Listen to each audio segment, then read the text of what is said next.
इस हफ्ते शेयर बाजार के लिए काफी उतार चढ़ाव रहे। तेज गिरावट के बाद शानदार रिकवरी भी देखने को मिली।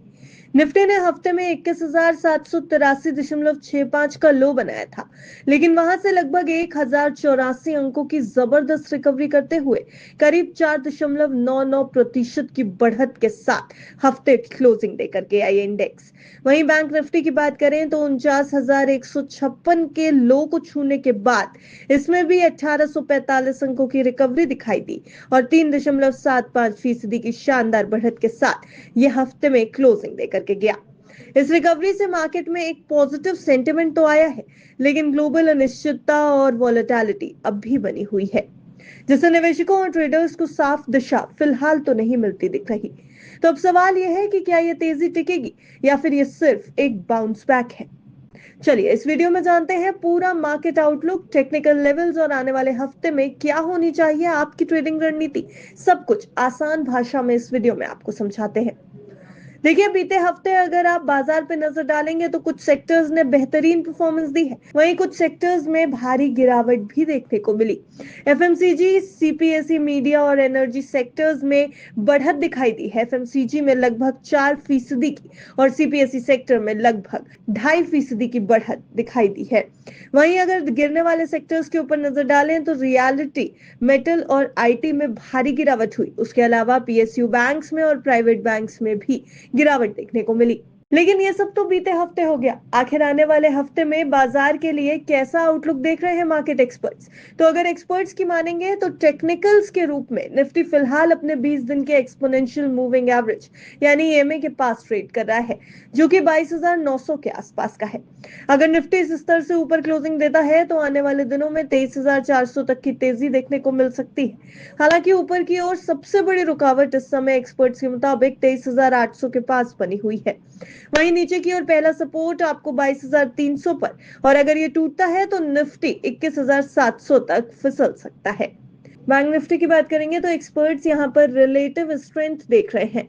बैंक निफ्टी ने 50,000 का अहम स्तर पा लिया है और अगर ये इसके ऊपर बना रहता है तो 52,000 और फिर 53,500 तक की तेजी इस इंडेक्स में मुमकिन दिखाई दे रही है। लेकिन इस तेजी के बीच एक बड़ी चिंता है वॉलेटिलिटी इंडेक्स यानी इंडिया विक्स का बढ़ना।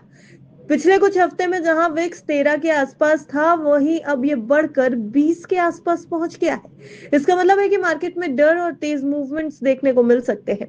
एक्सपर्ट्स का कहना है कि जब तक वॉलेटिलिटी शांत नहीं होती तब तक ट्रेडर्स को हेज यानी सुरक्षित अप्रोच अपनानी चाहिए और आक्रामक ट्रेडिंग से, अग्रेसिव ट्रेडिंग से बचना चाहिए। वैसे अगर देखा जाए तो ग्लोबल लेवल पर भी हालात अच्छे नहीं नजर आ रहे। अमेरिका और चीन के बीच ट्रेड वॉर दोबारा तेज होती दिखाई दे रही है।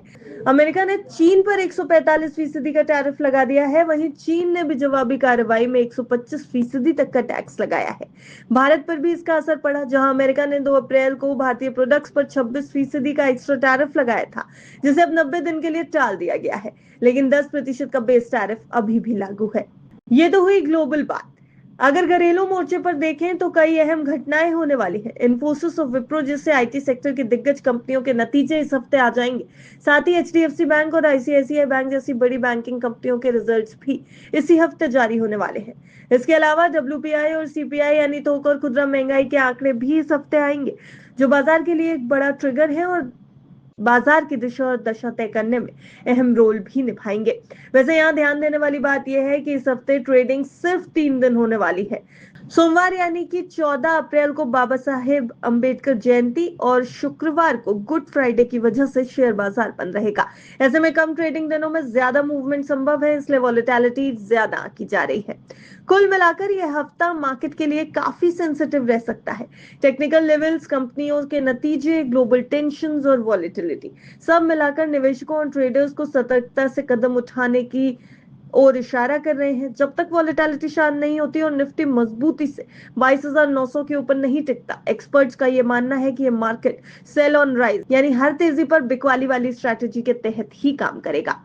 तो फिलहाल निवेशकों को एक्सपर्ट्स की यही सलाह है कि बाजार में निवेश करने से पहले एक बार बाजार को पूरी तरीके से समझ लें, थोड़ा थोड़ा निवेश करें और सतर्कता बनाए रखें।